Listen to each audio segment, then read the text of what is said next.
È stata un'occasione questa sera di incontro e di scambio molto importante con la realtà di Confartigianato.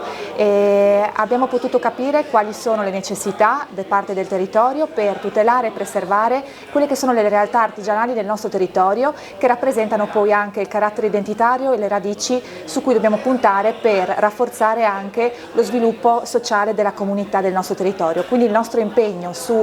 a Pasian di Prato sarà quello appunto di essere a fianco delle realtà artigianali come anche delle realtà economiche del territorio,